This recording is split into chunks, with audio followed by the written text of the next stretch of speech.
بسم اللہ الرحمن الرحیم ذخیرۃ الجانان فی فہم القرآن۔ تمام دیکھنے اور سننے والوں کو خوش آمدید۔ چینل کو سبسکرائب کر لیں تاکہ آپ کو روزمرہ کے حساب سے درس کی ویڈیو ملتی رہے۔ تفسیر کی کتاب کا صفحہ نمبر 211 اور اس کتاب میں جہاں سے درس شروع ہوا اس کا صفحہ نمبر 153۔ ذخیرۃ الجانان سورہ البقرہ رکوع نمبر 5۔ پہلے لفظی ترجمہ پڑھیں گے، پھر اس کے بعد پہلے اس کی تلاوت کریں گے، پھر لفظی ترجمہ پڑھیں گے اور پھر اسی طرح ہم آگے تفسیر پڑھیں گے۔ ربی یسر ولا تعسر وتمم بالخیر وبک نستعین۔ اعوذ باللہ من الشیطان الرجیم، بسم اللہ الرحمن الرحیم۔ یا بنی اسرائیل اذکروا نعمتی التي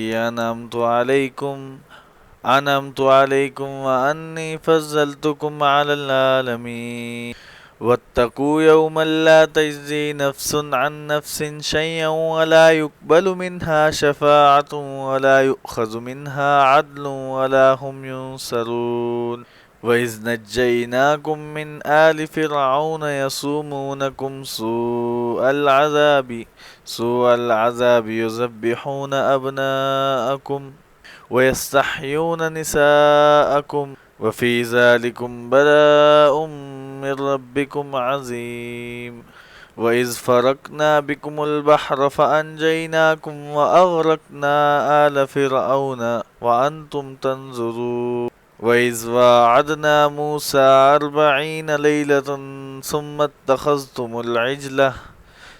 اتخذتم العجل من بعده وأنتم ظالمون ثم عفونا عنكم من بعد ذلك لعلكم تشكرون وإذ آتينا موسى الكتاب والفرقان لعلكم تهتدون۔ لفظی ترجمہ۔ یا بنی اسرائیل، اے بنی اسرائیل، اذکروا نعمتیہ یاد کرو میری نعمتوں کو، التی انعمت علیکم وہ نعمتیں جو میں نے تم پر انعام کیں، وانی فضلتکم اور بے شک میں نے تمہیں فضیلت دی، علی العالمین جہان والوں پر، واتقوا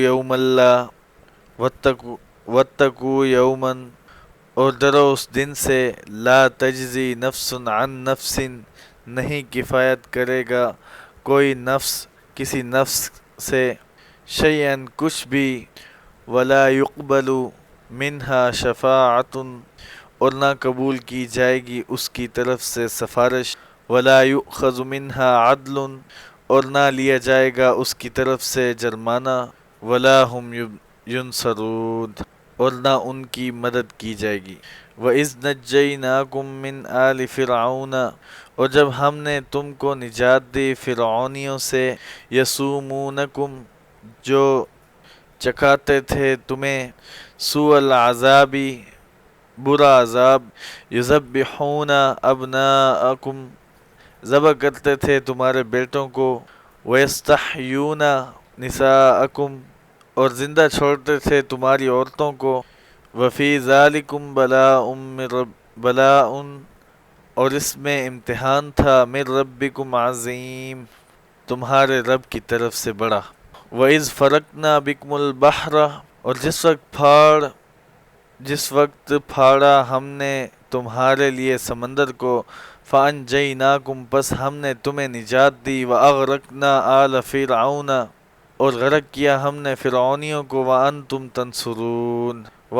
تنظرون اور تم دیکھ رہے تھے، وَإِذْ وَاعَدْنَا مُوسَىٰ اور جس وقت ہم نے وعدہ کیا موسیٰ علیہ السلام سے، 40 لیلۃً 40 راتوں کا، ثم اتخذتم العجل پھر بنا لیا تم نے بچڑے کو معبود، من بعدہ اس کے بعد، وانتم ظالمون اور تم ظالم تھے، ثم عفونا عنکم پھر ہم نے معاف کیا تم کو، من بعد ذالک اس کے بعد، لعلکم تشکرون تاکہ تم شکریہ ادا کرو، وَإِذْ آتَيْنَا مُوسَى الْكِتَابَ اور جب دی ہم نے موسیٰ علیہ السلام کو کتاب، والفرقان اور حق اور باطل کے درمیان فرق کرنے والی چیز، لعلکم تہتدون تاکہ تم ہدایت حاصل کرو۔ ربط اس سے پہلے رکوع میں یا بنی اسرائیل اذکروا نعمتی اللتی نعمتیہ کے ذکر میں نے کہا تھا کہ یہ اجمال ہے، آگے اور آگے تفصیل آئے گی۔ یہاں سے ان نعمتوں کی تفصیل شروع ہو رہی ہے، کچھ اس رکوع میں اور کچھ اگلے رکوع میں پہلے بیان ہو چکا ہے کہ اسرائیل حضرت یعقوب علیہ السلام کا لقب تھا اور یہ عبرانی زبان کا لفظ ہے۔ اللہ تعالیٰ فرماتے ہیں بنی اسرائیل کی فضیلت، یا بنی اسرائیل، اے بنی اسرائیل، اذکروا نعمتی، یاد کرو میری نعمتوں کو، التی انعمت علیکم، وہ نعمتیں جو میں نے تم پر انعام کی، وانی فضلتکم، اور بے شک میں نے تمہیں فضیلت دی، علی العالمین، جہان والوں پر۔ اللہ تعالیٰ نے بنی اسرائیل کو ظاہری نعمتیں بھی عطا فرمائیں اور باطنی نعمتوں سے بھی مالا مال فرمایا۔ باطنی نعمتیں یہ ہیں کہ اللہ تعالیٰ نے حضرت یعقوب علیہ السلام کی اولاد میں عیسیٰ علیہ السلام تک تقریباً 4000 پیغمبر مبعوث فرمائے۔ کسی قوم میں ایک پیغمبر آ جائے تو ان کا سر فخر سے آسمان کے ساتھ جا لگتا ہے، اور جس قوم میں 4000 پیغمبر آئیں ان کے لیے یہ کتنے فخر کی بات ہے۔ پھر 3 مشہور آسمانی کتابیں بھی اللہ تعالیٰ نے ان کو عطا فرمائیں، تورات حضرت موسیٰ علیہ السلام کو، زبور حضرت داؤد علیہ السلام کو، انجیل حضرت عیسیٰ علیہ السلام کو، اور ظاہری نعمتیں یہ ہیں کہ اللہ تعالیٰ نے ان کو بادشاہت بھی عطا فرمائی۔ حضرت یوسف علیہ السلام یعقوب علیہ السلام کے حقیقی بیٹے تھے۔ پھر داؤد علیہ السلام خلیفۃ اللہ فی الارض ہوئے۔ پھر اللہ تعالیٰ نے سلیمان علیہ السلام کو حکومت عطا فرمائی۔ ان کے علاوہ اور کئی نیک بادشاہ ان میں سے گزرے ہیں۔ تو اللہ تعالیٰ فرماتے ہیں کہ میری نعمتوں کو یاد کرو اور میری ان نعمتوں کا شکریہ ادا کرو۔ واتقوا یومن، اور ڈرو اس دن سے، مراد قیامت کا دن ہے، لا تجزی نفس عن نفس شیئا، نہیں کفایت کرے گا کوئی نفس کسی نفس کی طرف سے کچھ بھی، ولا يقبل منہا شفاعت، اور نہ قبول کی جائے گی اس کی طرف سے سفارش، ولا یؤخذ منہا عدل، اور نہ لیا جائے گا اس کی طرف سے جرمانہ، ولا هم ینصرون، اور نہ ان کی مدد کی جائے گی۔ دیکھو، عادتاً جو آدمی گرفتار ہوتا ہے اسے عقلی طور پر چھڑانے کے 4 طریقے ہیں۔ مجرم چھڑانے کے 4 طریقے، مفہوم ہے و مضمون ہے۔ مجرم چھڑانے کے 4 طریقے۔ نمبر 1 یہ کہ اس کا کوئی شخص ضامن بن جائے کہ یہ بھاگے گا نہیں، میں اس کو عدالت میں پیش کروں گا، یہ جو کچھ اس کے ذمہ ہے، رقم وغیرہ، اس کی ضمانت دے کر چھڑا لے۔ نمبر 2 دوسرا طریقہ یہ ہے کہ سفارش کے ذریعے چھڑا لیا جاتا ہے۔ نمبر 3 تیسرا طریقہ یہ ہے کہ جرمانہ دے کر چھڑا لیا جاتا ہے۔ چوتھا طریقہ یہ ہے کہ ہلہ بول کر تھانے سے چھڑا لیا جاتا ہے۔ اللہ تعالیٰ فرماتے ہیں کہ قیامت والے دن ان میں سے کوئی طریقہ بھی کام نہیں آئے گا، نہ تو کوئی نفس کسی نفس کی طرف سے کفایت یعنی ضمانت دے سکے گا، نہ سفارش قبول کی جائے گی، اور نہ جرمانہ لیا جائے گا، اور نہ ہلہ بول کر کوئی چھڑا سکے گا۔ آگے ان انعامات کا ذکر ہے جو بنی اسرائیل پر مختلف اوقات اور مختلف زمانوں میں ہوئے۔ وَإِذْ نَجَّيْنَاكُمْ مِنْ آلِ فِرْعَوْنَ، اور جب ہم نے تم کو نجات دی فرعونیوں سے، یسومونکم سوء العذاب، جو چکاتے تھے تمہیں برا عذاب، یذبحون ابناءکم، ذبح کرتے تھے تمہارے بیٹوں کو، ویستحیون نساءکم، اور زندہ چھوڑتے تھے تمہاری عورتوں کو۔ فرعون کا معنی اور منصب، فرعون عبرانی زبان کا لفظ ہے، اس کا معنی بادشاہ اور صدر ہے۔ اس وقت کے بادشاہ کا لقب فرعون ہوتا تھا۔ بہت سارے ایسے صدر اور فرعون گزرے ہیں، نام ان کے مختلف تھے۔ یوسف علیہ السلام کے زمانے کے فرعون کا نام تھا ریان بن ولید رحمۃ اللہ علیہ۔ یہ بڑا نیک آدمی تھا، اس نے اپنی مرضی اور خوشی سے حکومت چھوڑ دی تھی۔ حالانکہ حکومت چھوڑنا آسان بات نہیں ہے۔ آپ دیکھتے ہیں کہ جس کو کرسی سے اتار دیا جائے وہ کس طرح تڑپتا ہے اور مارا مارا پھرتا ہے، جس طرح مچھلی کو پانی سے باہر پھینک دیا جائے تو وہ تڑپتی۔ یہی حال معزول حکمرانوں کا ہوتا ہے، مگر اس اللہ تعالیٰ کے بندے نے بخوشی و رضامندی و رضا تاج شاہی یوسف علیہ السلام کے سر پر رکھ دیا، اور موسیٰ علیہ السلام کے زمانے میں جو فرعون تھا اس کا نام تھا مصعب بن ولید۔ یہ بڑا ہوشیار چالاک آدمی تھا۔ آج کل لیڈروں کی طرح کے سب کچھ کر کے بھی بے گناہ ثابت ہوتے ہیں۔ فرعون کو نجومیوں نے بتایا کہ 2-3 سالوں میں بنی اسرائیلیوں میں ایک بچہ پیدا ہوگا جو تیری حکومت کے زوال کا باعث بنے گا۔ وہ نجومی کبھی درست بات بھی کرتے تھے۔ چنانچہ فرعون نے عورتوں کا ایک الگ محکمہ قائم کیا اور ان کو ذمہ داری سونپی کہ بنی اسرائیلیوں کی حاملہ عورتوں کی نگرانی کریں۔ بنی اسرائیلی اس وقت کافی تعداد میں تھے۔ حاملہ عورتوں کی نگرانی سخت کر دی جاتی۔ اگر بچی پیدا ہوتی تو اس کو کچھ نہیں کہتے تھے، اگر بچہ ہوتا تو حکم ہوتا کہ اس کو قتل کر دو۔ نمبر 1، شاہ عبدالعزیز صاحب محدث دہلوی رحمۃ اللہ علیہ تفسیر عزیزی میں لکھتے ہیں 12,000 بچے اس ظالم حکمران کے قانون سے ذبح ہوئے۔ علامہ بونی رحمۃ اللہ علیہ بڑے اولیاء اللہ میں سے ہوئے ہیں۔ انہوں نے عملیات کے موضوع پر عربی زبان میں ایک کتاب لکھی ہے، اس کا نام ہے شمس المعارف۔ یہ 4 جلدوں میں ہے اور عملیات کی سب سے بڑی کتاب ہے۔ ان کی تحقیق کے مطابق 70,000 بچے قتل ہوئے، لیکن 12,000 تعداد بھی کوئی کم نہیں ہے، اور 90,000 ماؤں نے دیدہ دانستہ حمل گرا دیے کہ بچہ ہمارے سامنے ذبح ہوگا تو ہم سے گوارا نہ ہو سکے گا۔ نمبر 3، اکبر اعلیٰ آبادی مرحوم بڑے طنز نگار شاعر تھے۔ طنز کے طور پر وہ بڑی بات سمجھا دیتے تھے۔ وہ کہتے ہیں یوں قتل سے بچوں کے وہ بدنام نہ ہوتا، یوں قتل سے بچوں کے وہ بدنام نہ ہوتا، افسوس کہ فرعون کو کالج کی نہ سوجی۔ مطلب یہ ہے کہ فرعون بچوں کو قتل کر کے بدنام ہو گیا، کالج بنا کر ان کے ذہن بگاڑ دیتا، کوئی پریشانی نہ اٹھانی پڑتی، کیونکہ کالج میں آسانی سے ذہن مسخ کیے جاتے ہیں۔ انگریز نے کالج کے ذریعے ہی مسلمان نسل کے ذہن بگاڑے ہیں۔ معاف رکھنا، حالات تمہارے سامنے ہیں۔ چند انگریزی خانوں کو نکال کر کہ جنہوں نے انگریزی تعلیم کے ساتھ ساتھ دینی تعلیم کی طرف بھی توجہ دی ہے، یہ تو مستثنیٰ ہیں، اور جنہوں نے صرف انگریزی تعلیم حاصل کی ان کے ذہن صاف نہیں ہیں، وہ وہی بات کرتے ہیں جو انگریز کہتا ہے۔ خدائی تدبیر۔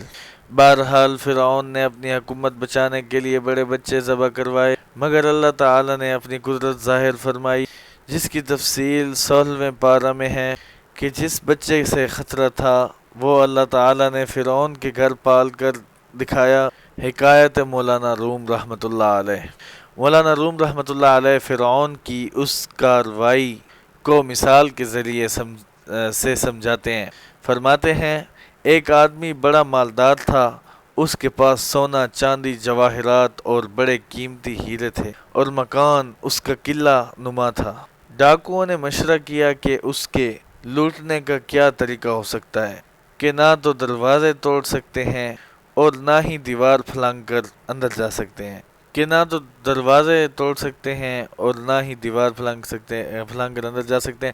طے یہ پایا کہ دن کو جب دروازہ کھلا ہو ایک ہلکا پھلکا سا آدمی اندر چلا جائے اور کسی حصے میں پلنگ وغیرہ کے نیچے چھپ جائے، رات کو فلاں وقت اندر سے کنڈی کھول دے، ہم اندر داخل ہو جائیں گے۔ چنانچہ ایک پھر تیلے جسم کا چور اندر داخل ہوا اور کہیں چھپ گیا۔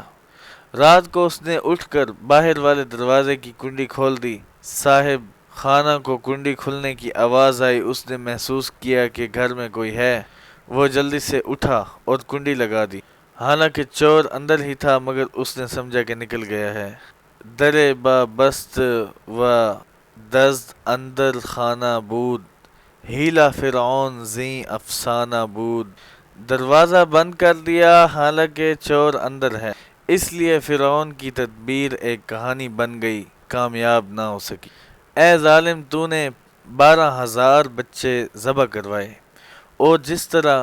اور جس نے تیرا بیڑا غرق کرنا ہے وہ تیرے گھر میں پرورش پا رہا ہے۔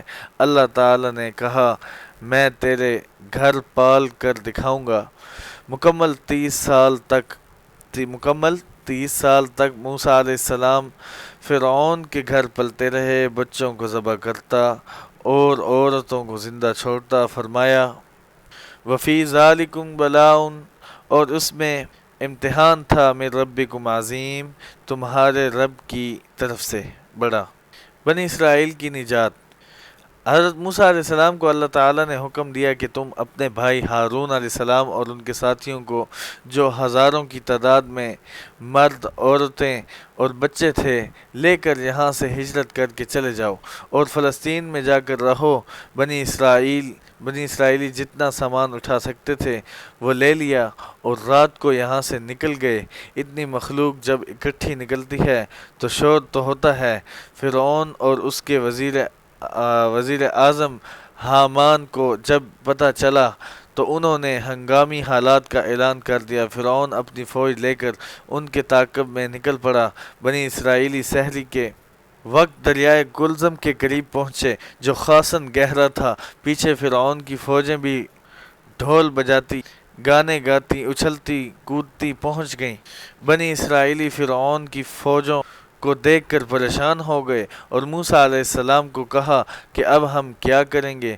پیچھے فرعون ہے اور آگے دریا ہے۔ موسیٰ علیہ السلام نے فرمایا ان معی ربی سیہدینی، بے شک میرے ساتھ میرا رب ہے، وہ میری رہنمائی فرمائے گا اور حفاظت فرمائے گا۔ چنانچہ رب تعالی نے موسیٰ علیہ السلام کو حکم دیا کہ تو اپنی لاٹھی دریا میں مار۔ جب موسیٰ علیہ السلام نے لاٹھی دریا پر ماری تو رب تعالی نے 12 راستے بنا دیے۔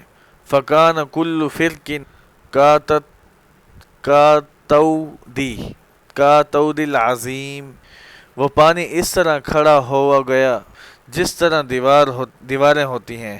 راستے بالکل خشک ہو گئے، بلکہ بعض تفسیروں میں آتا ہے کہ پانی کی دیواروں میں کھڑکیاں لگا دی گئیں تاکہ ایک دوسرے کو دیکھتے جائیں کہ وہ بھی جا رہے ہیں۔ رب تعالیٰ کی قدرت سے کچھ بھی بعید نہیں ہے، وہ سب کچھ کر سکتا ہے۔ موسیٰ علیہ السلام اور ان کے ساتھی دریا پار کر کے دوسرے کنارے پر پہنچ گئے۔ فرعون کی غرقابی۔ فرعون بھی اپنی فوج کے ساتھ پہنچ گیا اور اپنے وزیر اعظم حامان کو کہا کہ تو فوج کے آگے چل اور میں پیچھے رہوں گا، اور دریا میں داخل ہو جاؤ اور ان کا تعاقب کرو۔ جب وہ تمام کے تمام دریا میں داخل ہو گئے تو اللہ تعالی نے دریا کو حکم دیا کہ تو جاری ہو جا۔ سارے جہنم رسید ہوئے اور فرعون جب غرق ہونے لگا تو اس نے بڑا واویلا کیا اور کہا آمنت انہ لا الہ الا الذی آمنت بہ بنو اسرائیل، میں ایمان لایا کہ بے شک اس کے سوا کوئی معبود نہیں ہے جس پر بنی اسرائیل ایمان لائے ہیں۔ جواب میں اللہ تعالیٰ نے فرمایا الآن وقد عصیت قبل، اب ایمان لاتا ہے حالانکہ پہلے تو انکار کرتا تھا اور اکڑتا تھا۔ اب یہ کریں گے کہ اليوم ننجیک ببدنک لتکون لمن خلفک آیۃ، آج ہم تیرا وجود دریا سے نکال کر باہر پھینک دیں گے تاکہ پچھلے لوگ دیکھیں کہ یہ تھا وہ کہتا تھا انا ربکم الاعلی، میں تمہارا رب الاعلی یعنی سب سے بڑا رب ہوں۔ اب ناک سے پانی بہہ رہا ہے اور بھی جہاں جہاں سے بہتا تھا بہہ رہا ہے۔ آج تک اس کی لاش مصر کے عجائب گھر میں پڑی ہے۔ اس کے علاوہ اور بھی کئی فرعونوں کی لاشیں پڑی ہیں۔ اس واقعے کو اللہ تعالیٰ بیان فرماتے ہیں، وَإِذْ فَرَقْنَا بِكُمُ الْبَحْرَ، اور جس وقت پھاڑا ہم نے تمہارے لیے سمندر کو، فَأَنْجَيْنَاكُمْ، پس ہم نے تمہیں نجات دی، وَأَغْرَقْنَا آلَ فِرْعَوْنَ، اور غرق کیا ہم نے فرعونیوں کو، وَأَنْتُمْ تَنْظُرُونَ، اور تم یہ سارا نقشہ دیکھ رہے تھے۔ صحرائے سینا۔ دریا پار کر کے موسیٰ علیہ السلام قوم کو لے کر جب وادی طیہ میں پہنچے، جس کو آج کل کے جغرافیہ میں وادی سینائی کہتے ہیں، اس کی لمبائی 36 میل اور چوڑائی 24 میل ہے، اور سطح سمندر سے تقریباً 5000 فٹ کی بلند پر واقع ہے۔ اس پر 1967 کی جنگ میں یہود نے قبضہ کر لیا تھا۔ پھر مصر نے جنگ لڑ کر اس کا کچھ حصہ حاصل کیا، لیکن وہ حصہ جس میں تیل ہے اور فوجی اہمیت کا حامل ہے، وہ آج تک اسرائیل کے قبضے میں ہے۔ بہرحال حضرت موسیٰ علیہ السلام جب وادی طیہ میں پہنچے تو قوم نے کہا، اے موسیٰ، کوئی قوم آئین کے بغیر وقت پاس نہیں کر سکتی، اور ضابطے اور قانون کے بغیر دنیا میں امن قائم نہیں ہو سکتا، لہذا اللہ تعالیٰ سے کوئی کتاب لا کر دو تاکہ ہم اس کے مطابق وقت گزاریں۔ چنانچہ موسیٰ علیہ السلام کوہ طور پر تشریف لے گئے۔ پہلے 30 راتیں، پھر بڑھا کر 40 راتیں کر دی گئیں۔ 40 راتوں کے اعتکاف کے بعد موسیٰ علیہ السلام کو کتاب دے دی گئی، لیکن اس دوران ان کے پیچھے قوم میں ایک واقعہ پیش آ گیا۔ سامری کی کارستانی۔ ہوا اس طرح کہ موسیٰ علیہ السلام کی قوم میں ایک آدمی تھا جس کا نام موسیٰ بن ظفر تھا۔ یہ قبیلہ سامرا سے تعلق رکھتا تھا، اور سامرا قبیلہ بھی حضرت یعقوب علیہ السلام کی نسل سے تھا۔ یہ آدمی منافق تھا۔ اس نے سونے چاندی کا ایک بچڑا بنایا اور حضرت جبرائیل علیہ السلام کے گھوڑے کے قدموں کی مٹی جو اس نے اٹھائی ہوئی تھی، وہ مٹی اس بچڑے میں ڈالی تو اس بچڑے نے ٹیں ٹیں کی آوازیں نکالنی شروع کر دیں۔ سامری نے لوگوں کو کہا کہ بچڑے کے اندر جو ٹیں ٹیں کر رہا ہے یہ رب ہے، نعوذ باللہ۔ بے وقوف لوگوں نے اس کی پوجا شروع کر دی۔ قرآن کریم میں ہے کہ موسیٰ علیہ السلام جب واپس تشریف لائے تو حضرت ہارون علیہ السلام سے غصے ہوئے، ان کی داڑھی پکڑی، سر کے بال پکڑے اور کہا کہ تم نے لوگوں کی اصلاح کیوں نہیں کی؟ انہوں نے کہا، یا ابن امہ، اے میری ماں کے بیٹے، میری داڑھی اور سر کے بال نہ پکڑو۔ میں نے قوم کو یہاں تک سمجھایا کہ کادو یقتلوننی، قریب تھا کہ وہ مجھے قتل کر دے۔ اس کا ذکر ہے، فرمایا موسیٰ علیہ السلام طور پر، وَإِذْ وَاعَدْنَا مُوسَىٰ، اور جس وقت ہم نے وعدہ کیا موسیٰ علیہ السلام سے 40 لیلۃً، 40 راتوں کا، پہلے 30 راتوں کا وعدہ تھا، پھر 10 کا اضافہ ہوا، فَتَمَّ مِیقَاتُ رَبِّهِ 40 لیلۃً، پس 40 راتیں پوری کیں۔ روزانہ ایک تختی ملتی تھی، اور یہ تختیاں 30 راتوں کے بعد ملنا شروع ہوئیں، کل 10 تختیاں تھیں۔ پھر تم نے کیا کیا؟ فرمایا، ثُمَّ اتَّخَذْتُمُ الْعِجْلَ، پھر بنا لیا تم نے بچڑے کو معبود، مِن بَعْدِهِ، ان کے جانے کے بعد، وَأَنْتُمْ ظَالِمُونَ، اور تم ظالم تھے کہ جس رب کی تم نے اتنی نعمتیں دیکھیں اس کو چھوڑ کر صرف بچڑے کی ٹیں ٹیں کے پیچھے لگ گئے۔ لوگ شعبدہ بازی اور کرشمے دیکھ کر پیچھے لگ جاتے ہیں اور کچھ سوچتے سمجھتے نہیں ہیں۔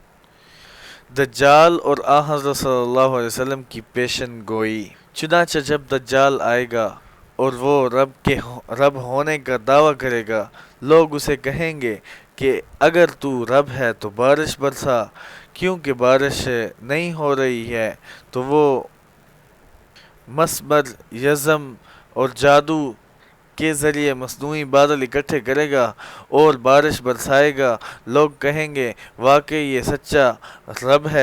کچھ لوگ اس کو کہیں گے ہم بڑے غریب ہیں، بھوکے ہیں، ہمیں مال چاہیے۔ وہ زمین پر مارے گا، زمین سے سونا چاندی نکل آئے گا، لوگ اس کے پیچھے چل پڑیں گے۔ دنیا داروں کو اور کیا چاہیے؟ حضرت صلی اللہ علیہ وسلم نے فرمایا کہ تمہیں ایک علامت بتاتا ہوں کہ دجال اعور یعنی کانا ہوگا، وَإِنَّ رَبَّكُمْ لَيْسَ بِأَعْوَرٍ، اور بے شک تمہارا رب کانا نہیں ہے۔ تو بنی اسرائیل نے بچڑے کو معبود بنا لیا۔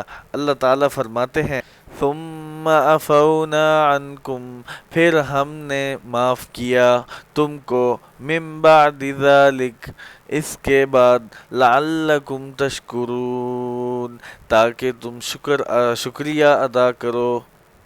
وَإِذْ آتَيْنَا مُوسَى الْكِتَابَ، اور جب دی ہم نے موسیٰ علیہ السلام کو کتاب تورات، جس کا تمام آسمانی کتابوں میں قرآن کریم کے بعد بہت بلند مقام ہے اور بڑی جامع کتاب ہے، والفرقان، اور معجزے دیے جن کے ذریعے حق اور باطل کے درمیان فرق ہوتا تھا۔